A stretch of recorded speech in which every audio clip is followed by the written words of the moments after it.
Hello, everyone. This is Angel here, bringing you a brand new podcast about photography and whatever's going on in the industry. Products, news, events, anything I can get my hands on to bring to you. To keep updated on new podcasts, you can follow me at Twitter at A Nieves Photo. A as in Angel, N as in Nancy, IEVES Photo. And you can also like my page on Facebook, Angel Nieves Photography. And for this first interview, I had the pleasure of interviewing an established, well known wedding photographer here in Chicago, Gokhan Cukurova.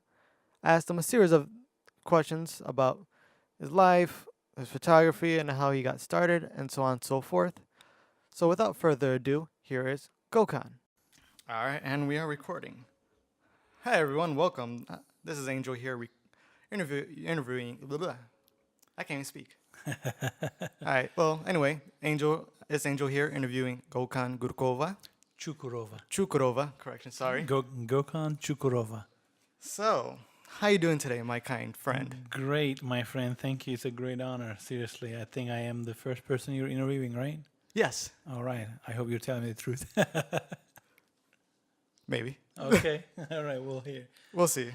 All right. So, here we go. I'm gonna start asking you questions. So, you're the one who started CPS, Chicago Photographic Society, Yes. and well, let's start with for the new members that joined recently after recent events last year. We'll get to that. We'll not spoil anything. For new members that have joined, recent, old, let's get a little background. Let's see. We want to know who Gokhan is. So let's go get background. History. Let's start with you. So you're from Turkey, correct? Correct. I was born and raised in Istanbul, Turkey. All right. So when did you move to the United States? July 1998. Oh, not too long ago, right before the YK2 meltdown of the United States, when Of everything's course, supposed to of go course, yeah. crash. There's always something. Yeah. So you don't mind me asking, why did you move here, not stay For a over better there? life, more opportunities. That was the main reason. So even when I was in middle school, I dreamed of moving to the United States. Not that I hate Turkey or anything. I mean, you can't forget or hate where you're born. But from the movies and all that, I wanted to come to the United States. I wanted to come to the United States and become a semi-truck driver and drive around the country and have a dog with big ears. That's why I call Rusty as my dream come true, even though I am not a truck driver. I almost become one. I passed the written test. Yeah, Oh, I passed wow. the written test, and my older brother and I were literally getting ready to buy a semi and start a business and start driving. Then we had bad news. My dad had a heart attack. That's when we decided to put that plan aside, Oh, and then sorry to hear that. bought a house and brought our parents because Turkey is 10, 12, 15 hour, actually 15 hour, 16 hour flight. So it's not like you don't get a flight every day.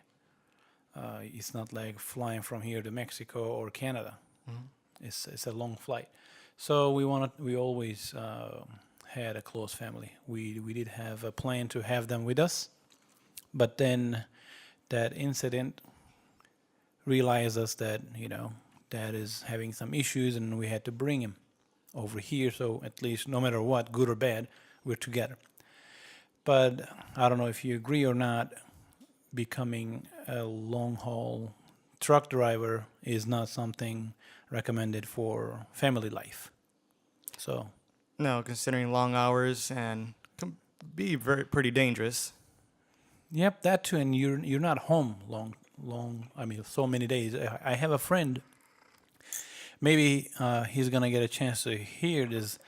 He's from Serbia, and he's like a brother from another mother, and he did truck driving for more than a year. But he did that just to save up money and then go back home. He told me that he was home less than 30 days in a 1 year. Wow. He made boatload of money maybe, but that's a lot of hours. That's a lot of driving. Yeah, I mean, I completely agree. I made, even though I went to school for architecture, the amount of work you put into and stuff like that, it's kind of unrewarding family wise. Yeah, So, definitely. It's definitely not recommended for married men. no, not at all. So, I would say, my opinion, good choice, family first. Yeah, so that's why I came to United States. That's that's that's the reason. That's how it all started. Yeah, Always for the good. Then, from what I understand, you moved to Minnesota the first time? correct. That's my home. Home away from home? Home.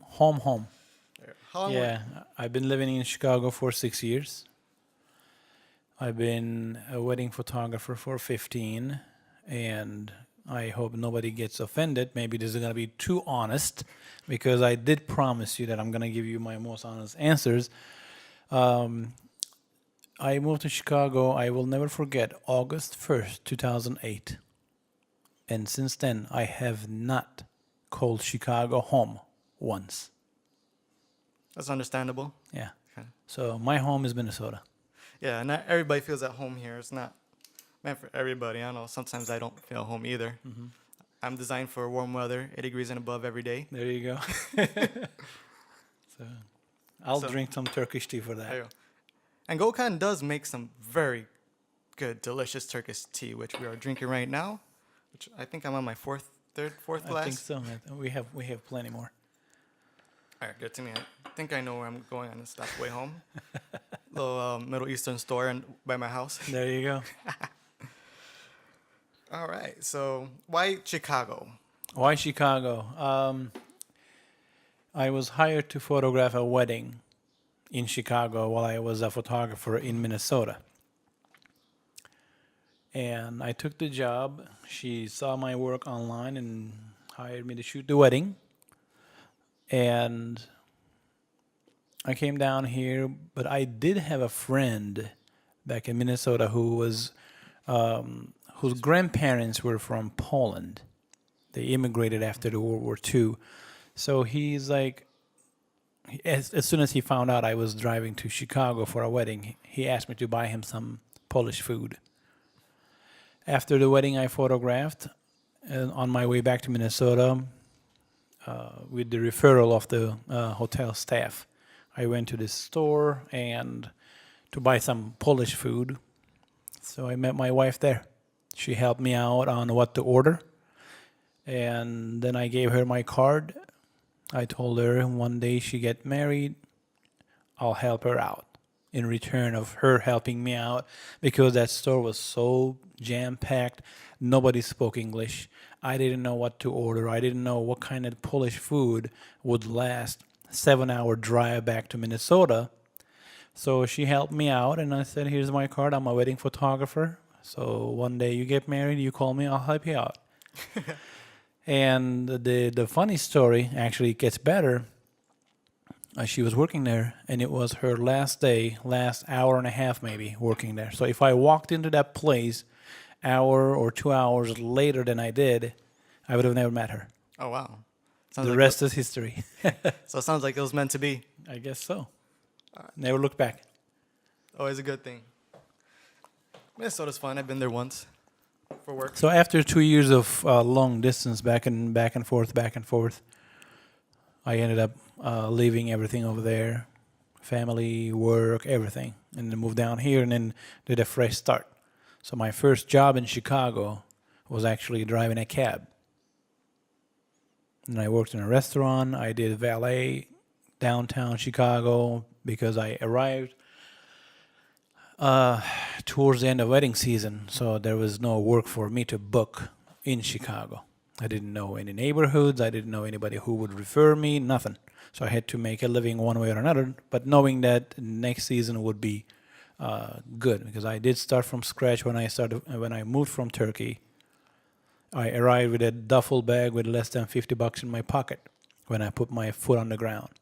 So I knew if I try it, it would still happen. That's the reason I came to this country, which I love. And you are very successful. I have to admit, very. Done quite a bit here. So everybody will find out more as we get along. But our Gokhan is a little Thank you. hustler over here. Thanks. All right. So one question I'm sure everybody wants to know is, how did you get started in photography?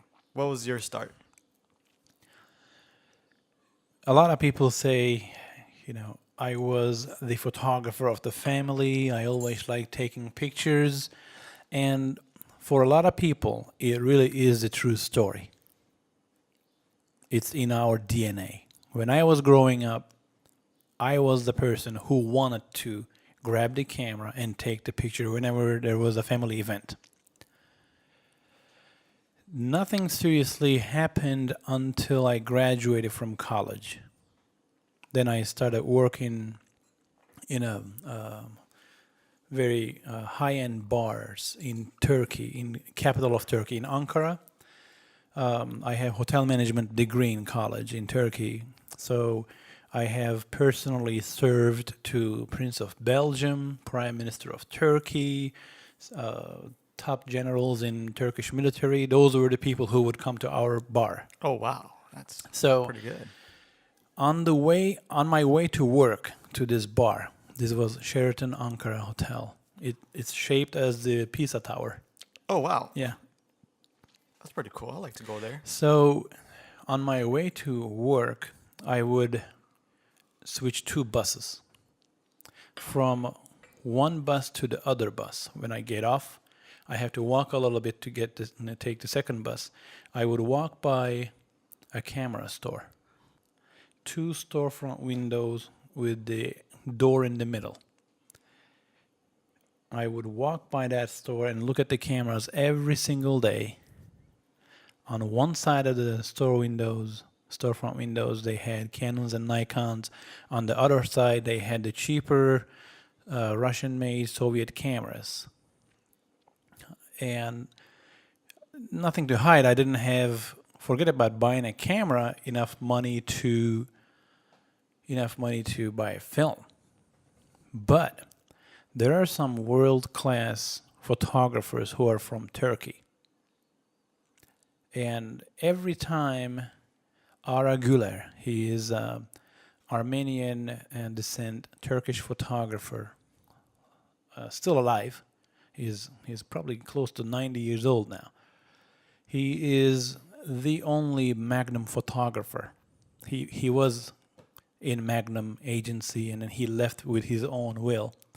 Anyway, this guy photographed Salvador Dali, Picasso, Winston Churchill, Ansel Adams in his house. This guy has done incredible work. Wow, His photographs of old Istanbul, 1940s, 50s, and 60s were my favorites. He was very, very talented, and his photographs were always in my radar. Every time he was published on a magazine or a newspaper, I would cut him off the paper and then put him on my walls. That was my relationship with photography when I left Turkey. Then, when I first moved to the States, I actually lived in St. Paul, Minnesota, and I was incredibly homesick. Just got my first car, which was given to me as a gift from one of my my older brother's colleague from work, originally from Afghanistan. Him and his wife got a car. They gave me their old car. That gave me some freedom. So I was able to drive around. One of those homesick days, I went to Walgreens and grabbed a point-and-shoot disposable plastic camera and took a few pictures to send it to my mom and dad. And I remember this tree with no leaves and a church behind it. To me, I think because of the psychology I was in that moment, it looked very dramatic, and that tree without leaves was me, away from home, alone. So, although my older brother was living here, right? So, long story short, I took a few pictures of that tree with the church behind. This was winter time. I went back to my car and I thought to myself, it would be a really nice picture if the sky was orange, like late afternoon, sunset sky. I'm like, whatever. Put my sunglasses on. Then I realized my sunglasses were orange. Because Minnesota gets a lot of snow, Yeah. color orange is most recommended sunglasses for snowy conditions. That's why I had an orange sunglasses. Oh, I didn't know that. Gotta try So then I went back to that tree, put my sunglasses in front of the lens, try to guesstimate the position of the sky, and took the shot. Developed the photos at Walgreens, of course. Before I send them out to my parents, because nobody knows, in Turkey, nobody knows how St. Paul or Minneapolis look like. Everybody knows how Miami, New York, LA looks like because of the movies. So I wanted to show a few, scenery from, like by Mississippi River, downtown St. Paul, and whatnot. Yeah, get to know the real Yeah, U.S. how it looks like, right? My older brother liked those photos more than I did. And one day, back then I started working at a gas station, mopping the floors, cleaning the bathrooms, and just like classic starter jobs for any immigrant, basically. I went home from work after midnight, and I saw my brother sitting in the living room with this dirty smile on his face. There was something going on for sure. So he went to National Camera Exchange. They're still operating in Minnesota. Oh, I've heard of them. Yeah. He went there and he bought me my first SLR film camera, Canon Rebel G, and a kit lens, 18 to 55 kit lens, couple of books, and a small like entry-level tripod, a camera bag, and a few rolls of film. I still remember the books he bought me. One of them was National Geographic, How to Take Better Photos. And the second one was funny because he didn't know anything about photography either. It was Ansel Adams's The Camera. But that book talks in detail about view camera and all that. He didn't know about it. So when I first started reading that book, it was so complicated and depressing, actually. The rest is history. Seriously, it was so addictive, and I was taking photos after that every opportunity I had. And just about 9 months after the day he gave me my first camera, I had my first exhibition uptown Minneapolis. And then after that, I had a little over 24 exhibitions before I moved to Chicago. Oh, wow. Yeah. Nice. Nature photos, mostly. Oh, yeah, that's what I do a lot nowadays. So I started going different states on vacation time every year, even like South Dakota. I had people make fun of me. Like, why would you go to South Dakota on your vacation? Why don't you go to Florida? Like, if you don't go, you don't know. Went to Right. Nebraska. I've seen more than half of the country, and I'm very much in love with it. Yeah. I'm a little jealous right now. I wish I can travel that much at the moment. Be nice. So, now how did you get into wedding photography? How did that come about? So I see you went from nature, and all of a sudden you're in weddings. It wasn't by choice. It wasn't by choice at all. Now, when you carry your camera around everywhere you go, people around you know that you love photography. And one of our best friends, actually, Ahmed, he came to our house to give us the good news that him and his girlfriend got engaged. And he knew I was traveling around and taking photos of anything that catches my eye. So he asked me if I would do his. Actually, he didn't even ask me. He told me that I'm gonna be taking his wedding photos. So you had no choice. Not, I was actually hoping that I would be in the bridal party, but unfortunately that didn't happen. So he told me that he would really appreciate if I take the wedding photos, and I told him I never photographed the wedding. And Excuse he's like, "Well, don't worry about it. You still have almost a year to practice." And that was enough pressure. So even today, I am grateful to people who work at National Camera Exchange with their support, with their expertise, and not keeping any secrets. They help me a lot with what film to use for wedding ceremonies, outdoors, indoors, reception, and whatnot. What lenses that I should be renting, and even how to use my flash. So they educated me without even getting paid. Yes, of course, I bought a lot of stuff from them over 10 years I lived there. But that feel of community and helping one another started over there at National Camera Exchange. So I photographed that wedding, and that was my gift to Ahmed and his wife. After that, I think the most important thing I remember from that wedding was how much I enjoyed doing it. Like capturing those little moments that when people are not aware of. So still though, I didn't advertise. I forgot about it. Okay, that was fun event, fun experience, and I did something for my buddy. After that, word of mouth, word of mouth, and word of mouth. And here I am. Photography is all I do. All right. Yeah, that's actually pretty cool. You have no choice, and all of a sudden, you just fell in love with what you did. Definitely. Salud with that. There you go. You want some more tea? Yes, please. All right. Come on. I'll be 1 second. Be right back.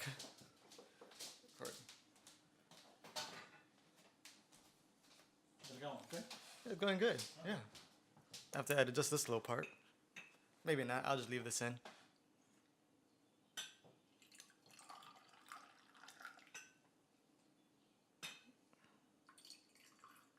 Pouring tea is delicious. I think, yeah, I'm going to make this at home quite a bit. But remember how long it takes to make it too. Half hour, 15 minutes each segment. So we'll do that. Now, here's a good question for you. Pretty sure everybody will run into this. How did your first boudoir shoot go? Who told you that I do boudoir shoots? I did? Yeah. Okay. I didn't Well, you do did. a lot. I didn't do a lot. That's why I don't actually remember that I've done.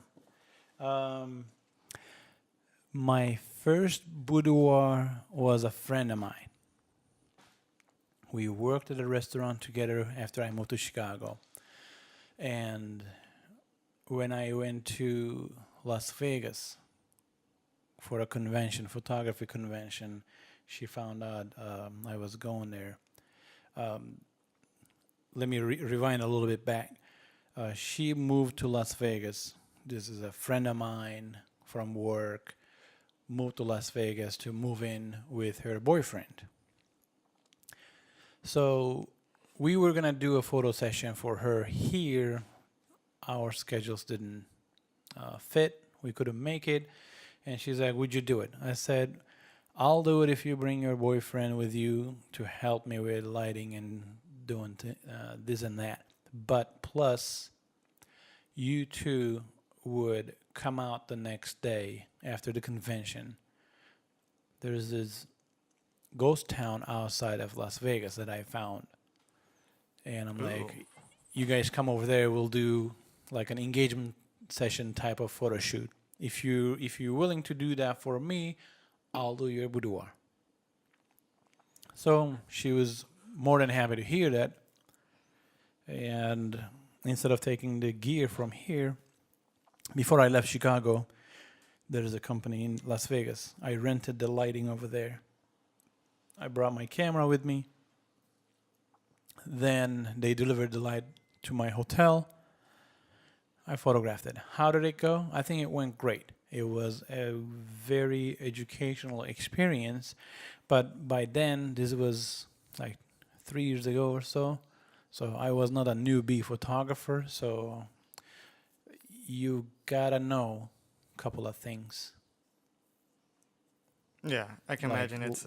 the highlights and the shadows, the inverse square law, the off-camera lighting, the size of the light, what kind of light you want to use, the posing. You gotta have an idea, of course. Right. And in my opinion, it went great. And I recently photographed two more, which are not gonna be uh, shared anywhere. I don't do boudoir photography for anyone who come and ask. I only do it for brides I work with, Right. and those are personal to them. They are not for public's eyes. And we basically photograph, edit, and then prepare a small album as a gift for him to open on the wedding day before the ceremony.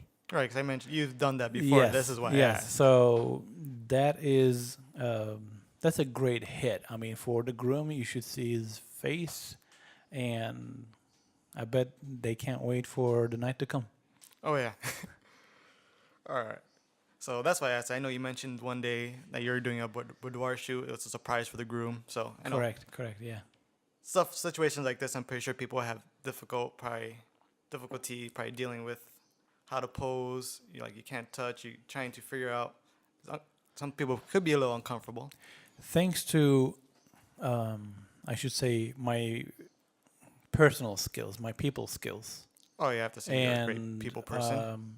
and also thanks to Pinterest now, we're able to put together a board with the person I'm photographing months before. So basically, I'm asking her, the client, to practice some of the poses that she feels comfortable with. She feels that shows her best features. And I'm glad that you opened this topic, because I kind of disagree with some female boudoir photographers telling that girls know how women look better. In my opinion, I think if the photos are taken for the husband or boyfriend or husband to be, I think getting some photos with the man's point of view increases the success. That's what I think. And I'm sure some people out there will disagree. On the other hand, though, I have to admit, when the photographer, or if the photographer is female, I'm sure the comfort will be a little bit different. But the thing is, first of all, I don't run a boudoir studio. I don't just bring people in and then take boudoir photos. I do Right. very few, and those are the people I know months before I photograph. So it's not like someone, hey, hi, how are you? Hey, my name is so and so. Okay, take off your clothes. It's not like that. Right. It's gotta be tasteful. It's gotta be artistic. Right. There has to be some sort of relationship at least. Absolutely. Even, I mean, no matter what or who you photograph, even if you're photographing a dog or a cat or first communion, whatever it is, the personal skills and the relationship with the people you're photographing adds a lot to the image, adds a lot to the outcome. Right. That kind of reminds me of someone we know. I don't think I'll mention names, but he did a video, and he happened to for a wedding. He already knew they were actually friends of his. After seeing his video, everything in that video seemed natural for the bride and groom. At the bride party, they looked like they were having so much fun. Since there was a relationship established, everything just looked so natural. Nothing looked forced. Yep, definitely. People loosen up and they put their guards down, and Right. that's the key. That's the key. It doesn't matter what kind of gear you have. Doesn't matter if it's a sunny day or a cloudy day or a rainy day. If you can make people relax and make them feel comfortable, you're in good shape. There you go. See, people, there has to be some sort of relationship here. You can't just go, oh, hey, just go last minute. All right, I'm going to take, all right, excuse me. I can't talk. This tea got me crazy.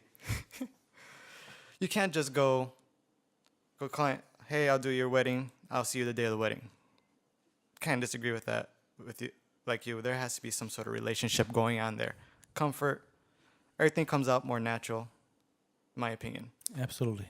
Although there is a lot of business and a lot of customers for that kind of cookie cutter business model as well.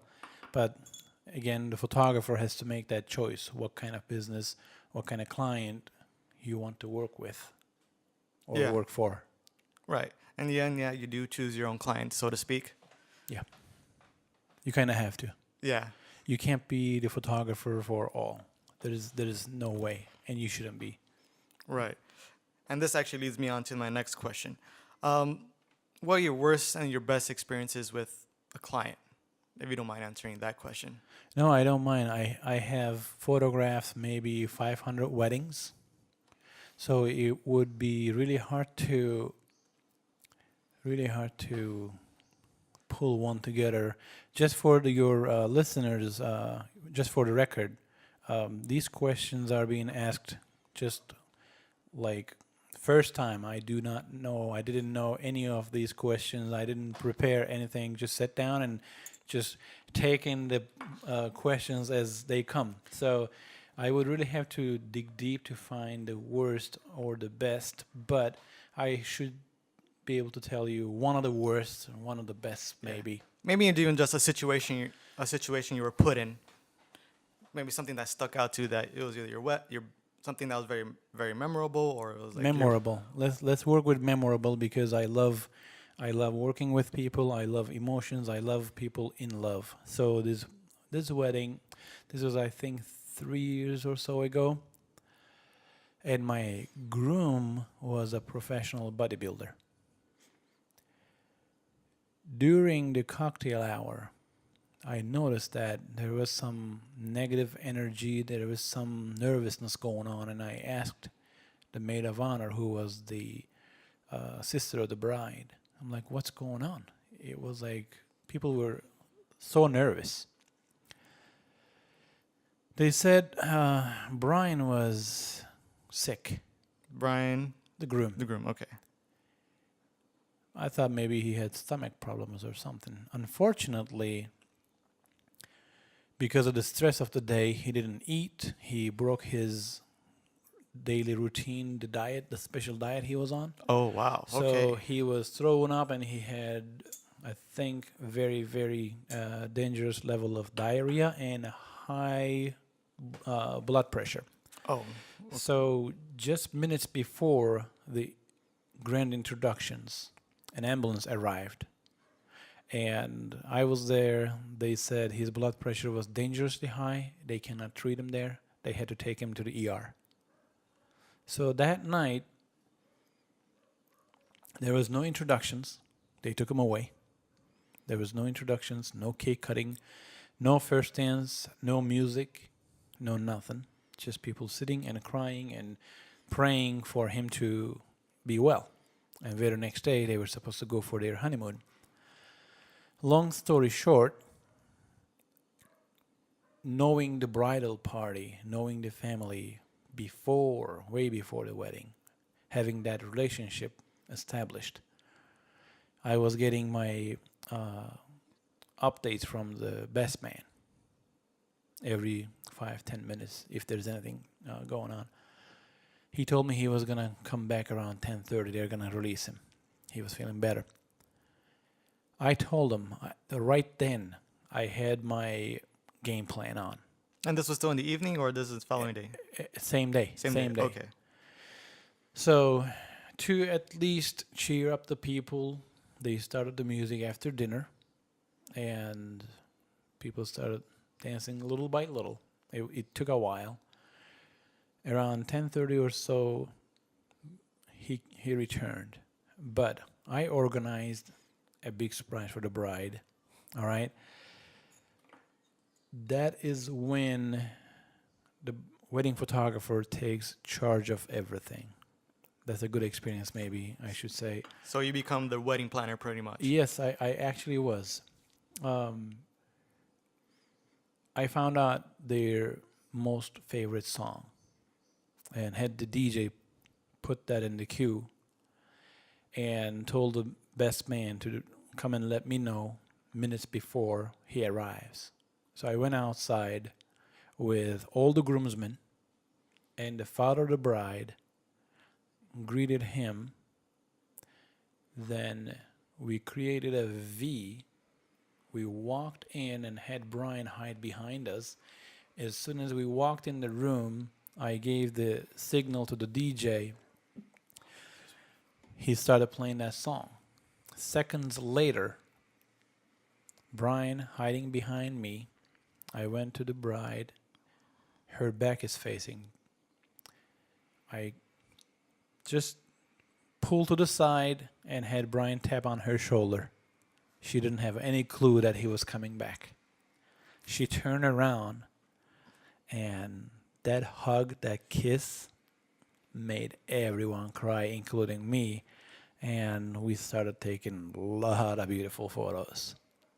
Oh wow! Like So I think that would answer your question in a way, worst and the best. I think it's one of the saddest and the happiest, all in one day kind of a story. yeah. Wow, that even got me almost a little teary-eyed over here. I'm like, wow. All right, so another worst and best thing. It can be any time. Something about your worst experience or best or most memorable working with another photographer. Oh boy, that's an easy one. That's an easy one. I'll actually start with the worst experience. Okay. Okay. You don't have to mention names. We don't want to. No. I actually, even if you ask, I wouldn't give out names. But I was photographing a wedding for this company that I'm not gonna mention names, and they send out this person, a female photographer, quote unquote photographer, Ah, okay. I see where this is going. as a second photographer. And sad enough, you expect someone who is taking a part in photography of a wedding carry some experience. Forget about the experience. Okay, you shouldn't, but say forget about it. Have some common sense. That runs low in this country and in the world, apparently. That person was past first pew during ceremony, just leaning on the wall, not taking pictures, just playing with her hair. Uh-oh. And I gave her a signal to stop doing that. She stopped, and then she started again. First time in my career, probably, I went to a photographer and said, stop doing that and go back. Go back to the church. Back of the church. That is a good example of where photography today is when it comes to weddings. People are looking for quick extra dollars, or weekend, just have a 9-to-5 job and take the responsibility of somebody's best day. But here's the thing: instead of blaming those people or blaming anybody, sadly, there are plenty of brides out there. That's all they want. Right. Memories don't count as much. Photography, unfortunately, come to a point that anybody can do. Oh, that kind of reminds me of something. From what you said, there's a term I'm pretty sure most of the people who are going to listen to this are photographers are probably going to agree with me, or some maybe disagree with me, depending on who you are. The term "everyone's a photographer" is the worst statement, phrase I can possibly hear. I can disagree with that on so many levels. Guess what? I just remembered a story that's far worse than what I just told you about that second photographer. Oh wow. Okay. Sadly, this is about another second photographer. I had this photographer work with me at this wedding, and his photography is prime. Beautiful portfolio. This guy had far more weddings than I have photographed in the past. Knowing that, seeing the portfolio, you trust, right? Right. Okay. And I hope this is not too much information, but I still remember our groom was a Skokie police officer. I think that's fine. It's very Okay. general. So this was maybe 4 years ago. Okay. Long story short, we're at this park photographing the bride and groom and the bridal party. We're just wrapping up, and he says, "Can I take a couple of group shots for myself?" I'm like, sure. I am actually known to help my second photographers or assistants as much as I can. And at times, I actually hold the light and have my photographer grab a few shots for his or her portfolio. There are quite a few people out there who would attest that. Anyways, I gave the spot to this guy, and he was just putting people together. And there was this bridesmaid on the far left. I still remember like yesterday. And he wanted this girl to get closer to the group, right? Okay. Yeah. And he's pointing at her. He says, get closer, get closer. And a couple of bridesmaids got confused, not knowing who he is talking to. Noticing that, he says, no, not you. You, the chubby one. Oh. I could kill this guy right on spot. You can have the portfolio or the gear of the whole world and the galaxy. If you don't have people skills, if you don't have common sense, this is not a job for you. No. I mean, that's line crossing. That's beyond that. I have no words for this. Yeah. So you asked for it, I told you, and that person actually couldn't even make it to the reception. I just sent him home. And I believe that was a very smart decision. That's not something you want to do. That's a no-no. Yeah, I don't think even the bridesmaids would even feel comfortable with a photographer there. And put yourself into their shoes. Right. I mean, if something like that happened in my family, I'm pretty sure that photographer would have been fired on the spot. Hey, no peeking at the questions. I'm not. See, I'm calling him out. All right. Oh, yeah, we might have a little break up there. All right. All right, so yeah, go. Just checking how many more questions you have left. That's why. We have a couple. Yeah. All right. Let's go. Don't worry. Like I said. Let's do this. All right, I told you. This will be as long as you talk, and you're a talker, and I like this. There you go. All right, so you've been in Chicago. You said 6 years, right? Yep. So during that time, you came up with the brilliant idea, which I am a part of. Been a member for I think almost a year now. Of CPS, Chicago Photographic Society. Correct. Now, I want to know, how did this come about? How did you start this? What was your idea, philosophy? When I moved to Chicago, as I mentioned, I didn't know anybody other than my wife and a couple of her friends. And I needed an outlet. I am a people's person. I need to be around people like myself, like-minded people. And I started actually using Facebook in 2006. So I looked around, I became a member of some groups, and it wasn't long for me to realize that there was a lot of negative energy and a lot of trolling. There was not much of an education. Just people showing their photos and ask for likes on Facebook. That's not how I wanted to do things. That's that wasn't what I wanted to become a part of. So getting used to Facebook and Facebook interface and features, I realized that actually I should create my own group and do things my way. I did. I started the group. Actually, back in the day, it was called Chicago Photographer.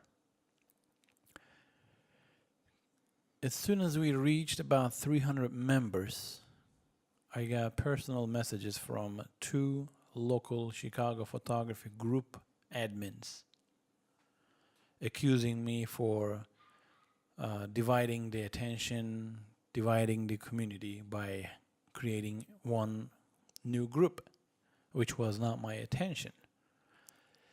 And they offered me admin position. Just imagine, like they're almost like offering me a job or bribing me to close Chicago photographer group and become an admin at those groups that I didn't actually like. That's all right. Kind of a Yeah, little bit of a odd. Yeah, it is. It is like hypocrites there, but it is. I mean, how dare you tell somebody to close your group, bring your members, and don't divide the community and just stay here. That actually pushed me even harder. So I think it's been a wonderful experience. Chicago Photographer Group became Chicago Photographic Society, and it is now, I am really proud to say, it's a nonprofit organization with members around the world, more than 45, 46 countries. So it's a registered general nonprofit organization where people can actually donate money to, and we did a lot of programs, we did a lot of outings, we got engaged with local high schools, we did so many beautiful things together. But I think the most important thing was to keep negative energy and ego and anger out, build a community, and remind people that whoever is in this community is one of your brothers and sisters, one of your fellow photographers, not your competition. Because people can always achieve better goals and higher goals when they unite. exactly. And I have to say firsthand, ever since I became a member, I have learned so much. I mean, I've met many great photographers, people here, including you. I took your portrait lighting class, which was great, and from then I actually noticed a difference in my photography, even with my flash. From then I bought studio lights, which I use, which my aunt has those still. She had the pleasure of using them more than I did, but it's okay. Yeah, they're being used, Good. and I have to say there's a great sense of community. For a good comparison, when I started back in '09. Actually more like in 2010. I remember when I was younger, I had a small film camera, cheap film camera I still have, which I don't think I've used. Man, I can't remember the last time I used it. Then I stopped for years. I was about 10 or 13, around those times. And I bought my first camera, which is a Canon T2i. Mm-hmm.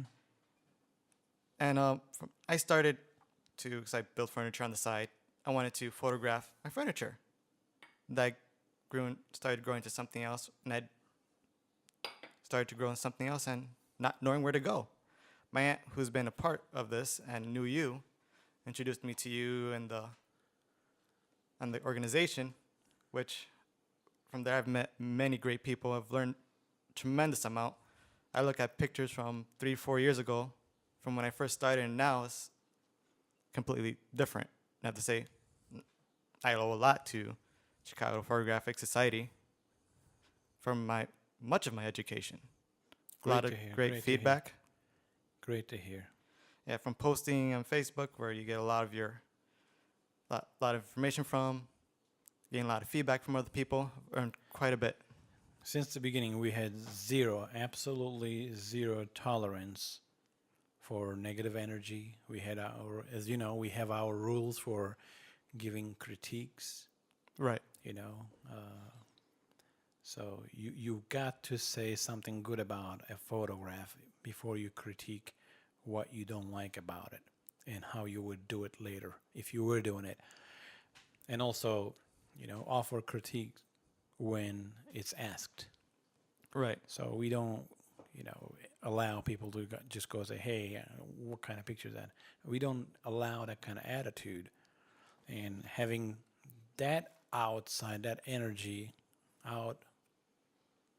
There's your community, people who love to share, who love to learn, who love to teach, because nobody knows everything. You know that. Right. So we have in this community, we have people who are just beginners and people who have more than 3 decades of experience, and everybody gets along. And what keeps people together? The idea of being a community. Right. I mean, Because I don't believe in competition. You're going to say, what do you mean?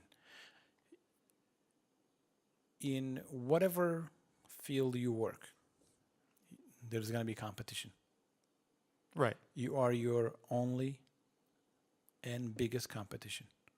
If you think about competition all the time, if you're worried about your competition all the time, you should just not do anything. Right. And let's put a reality check on here in this competition. How many people are in this world? We're going on 7 billion. I guess so. I believe I can't remember the last number. People in India are helping us very good with that number to go up. Oh, yeah. I mean, considering the amount of people. In China. Yeah, China. It makes up a third, 25% of the world's population, if I'm not mistaken? I think those two countries, probably 30-40% now, yeah. Yeah. Now, considering the amount of people, there's always going to be a need for wedding photographers or even all types of services, considering how many people are in this world. So competition is almost null and void.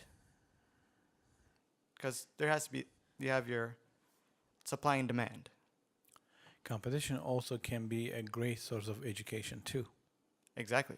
And imagine us looking at each other as fellow photographers, friends, brothers, sisters. We even refer each other to people on the days that we're booked. Right. We send each other jobs. Not long ago, actually, just 2 days ago.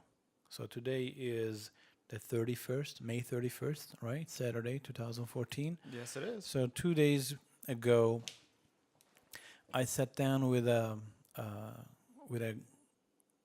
wedding planner. Actually, her younger brother's getting married, and she's doing all the hiring and everything else because they live far from Illinois. Long story short, she started talking about narrowing down the photographer's list to interview and kind of compare the packages and find the best fit for her brother's budget and style. She narrowed down to me and another Chicago wedding photographer. Once she mentioned that, I asked who, so I know who you guys are comparing me to. Right. So she told me who that was. God is my witness, even though I am not the most religious person you're going to meet, but I knew the other photography studio they were considering, and I knew because of our community. I knew them. They're good people. We even go on several outings together. I know them as husband and wife, wonderful people.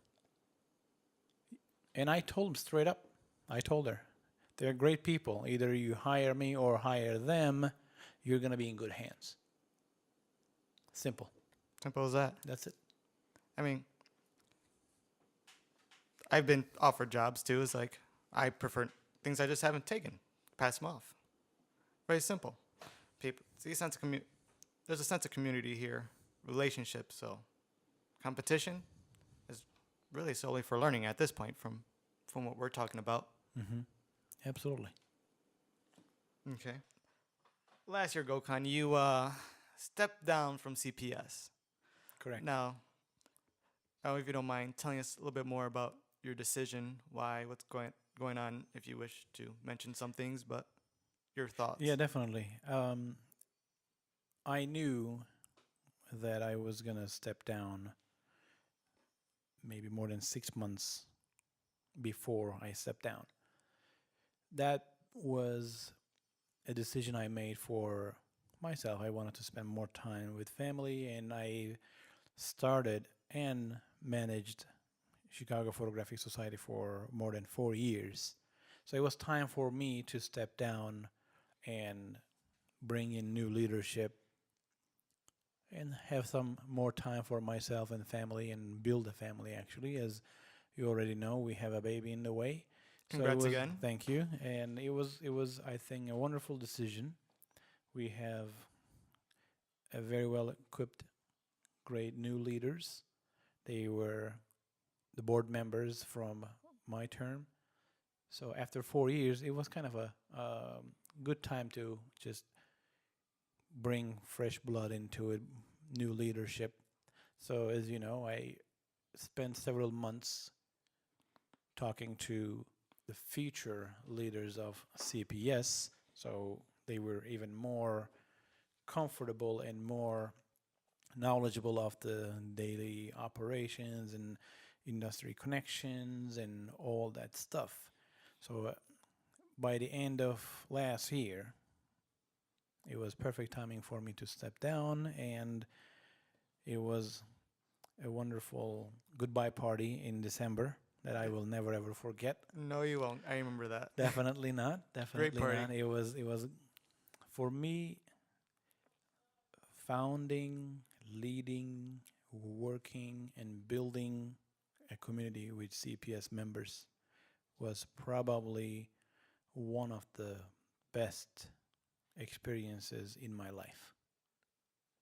So now, yes, of course, I'm still a part of the community, still part of CPS, and still part of a lot of photo communities, but I do spend less time on social media and spend more time getting ready for becoming a parent.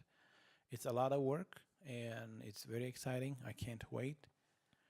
So that's about it. But I can't see myself outside of photography or outside of photo community.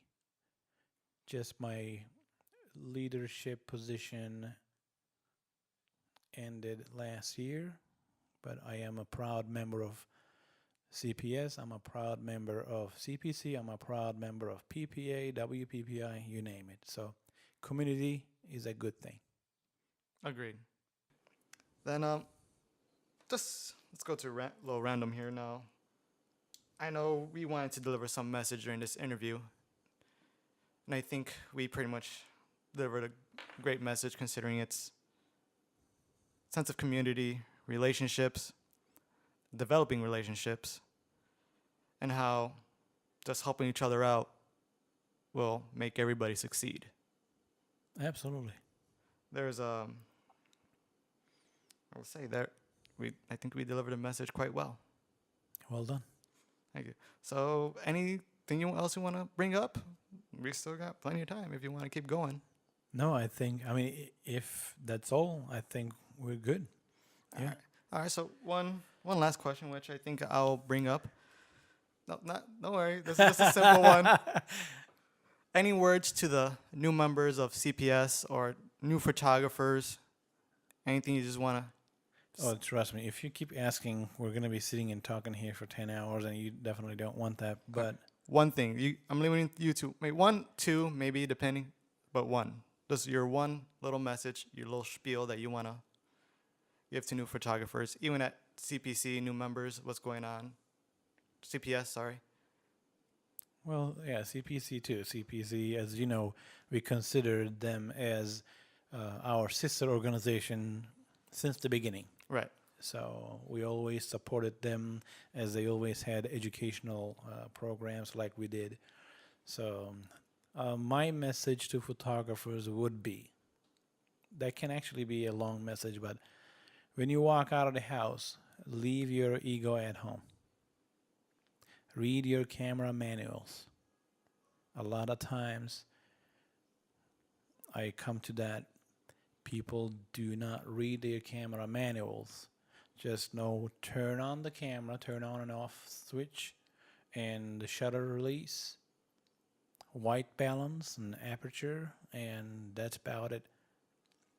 The cameras that we use today are much more advanced than my first camera, and probably a million times more advanced than 100 years ago. And as you know, photography is a very, very new art form.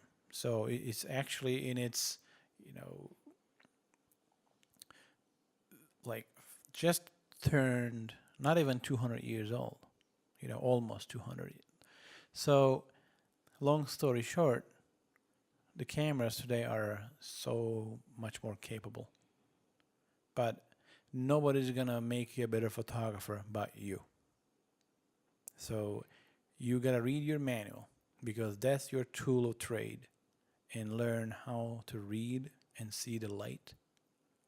And last, probably the most important message I can give to anybody is that it's probably gonna sound like a cliche, but it is so true that I have to say it.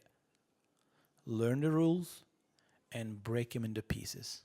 Do not worry about who thinks what about your photography. Your photography is your communication with the world, with the rest of the world. Who cares if your photo is tack sharp or not? Who cares if it was taken with a $2,000 lens or $200 lens? Are you telling a story? Keep asking yourself that simple question. What makes you press that shutter button? Digital or film, nobody cares. Don't take photos to please other people. Tell a story. If you tell a story, the rest is going to be much less important.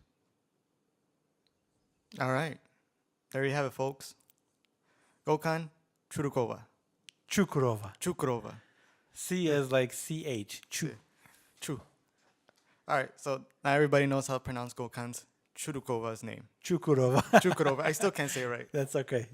All right, people. Y'all have a good one. Take care. Bye. Thanks. Bye.